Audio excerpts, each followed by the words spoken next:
Hi friends, ഇന്ന് പായസ mix ഒരു 2-3 കവർ വാങ്ങിയിട്ട് വന്നിട്ടുണ്ട്. അപ്പോൾ അതുകൊണ്ട് അതൊന്ന് പായസം വയ്ക്കാം. അതിന് വലിയ വർക്കൊന്നുമില്ലല്ലോ, എല്ലാം ഓൾറെഡി മിക്സഡ് ആണ്.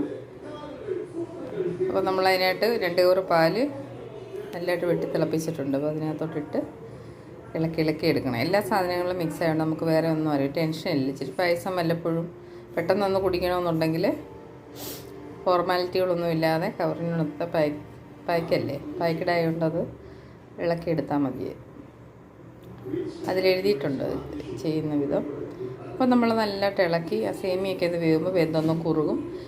ലൈറ്റായി ശകലം ഞങ്ങൾ പാലെടുത്ത് മാറ്റി വയ്ക്കും. അഥവാ ഒന്ന് തിക്കായിട്ട് വന്നാൽ ഇച്ചിരി കൂടെ ചൂട് പാലോട് ഒഴിച്ച് കഴിഞ്ഞാൽ അതങ്ങ് ശരി. പഞ്ചസാര എല്ലാം ഓൾറെഡി അതിന് കറക്റ്റ് പരുവമായിരിക്കും. കണ്ടോ, നമ്മുടെ പായസം ഏകദേശം റെഡി ആയിട്ടുണ്ട്. ഇടുമ്പോൾ തന്നെ ഏലക്ക, പിന്നെ നമ്മൾ നമ്മുടേതായിട്ടുള്ള രീതിക്ക് ഒരു ശകലം നെയ്യ് ഒഴിച്ച് കാഷ്യൂവും കിസ്മിസും ഇട്ട് വറുത്തിടുന്നുണ്ട്.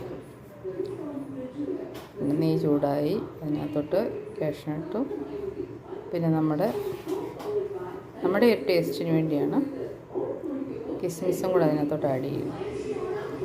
നെയ്യ് നല്ലതായിട്ട് ചൂടാണ്, അല്ലെങ്കിൽ കിസ്മിസൊക്കെ നല്ലതായിട്ട് മുരിഞ്ഞു വരത്തില്ല. അപ്പോൾ നല്ലതായിട്ടൊന്ന് മൂപ്പിച്ച് പായസത്തിലോട്ട് ആഡ് ചെയ്യും. തിളച്ച് നിർത്തി തണുത്ത പരുവാകുമ്പോഴേ ഇതെടുത്ത് അതിലോട്ട് ഒഴിക്കാവും.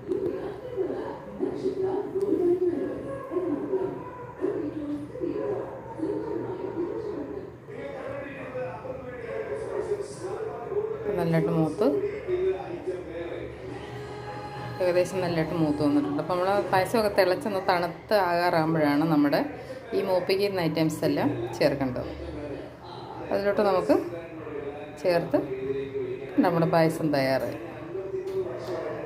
നല്ല സൂപ്പർ ടേസ്റ്റാണ്. പെട്ടെന്നൊരു ഗ്ലാസ് കുടിക്കണമെന്ന് ആഗ്രഹം വരുമ്പോൾ നമുക്ക് എളുപ്പം എല്ലാവർക്കും ട്രൈ ചെയ്ത് നോക്കാവുന്നതാണ്. ഓക്കെ ഫ്രണ്ട്സ്, എല്ലാവരും എൻ്റെ വീഡിയോ കാണുന്നത് ലൈക്ക് ചെയ്യുകയും സപ്പോർട്ട് ചെയ്യുകയും ചെയ്യണേ. എല്ലാവരും ഇതുപോലെ ട്രൈ ചെയ്ത് നോക്കണം. പായസം മിക്സ് വാങ്ങിയിട്ട് സമയം ഉണ്ടെങ്കിൽ സേമിയയും സാധനങ്ങളും എല്ലാം വാങ്ങിച്ച് നമുക്ക് വീട്ടിൽ തനിയെ റെഡിയാക്കാം. സമയം കുറവുള്ളവർ പെട്ടെന്ന് ഇതുപോലെ റെഡിയാക്കാവുന്നതാണ്. Thank you friends.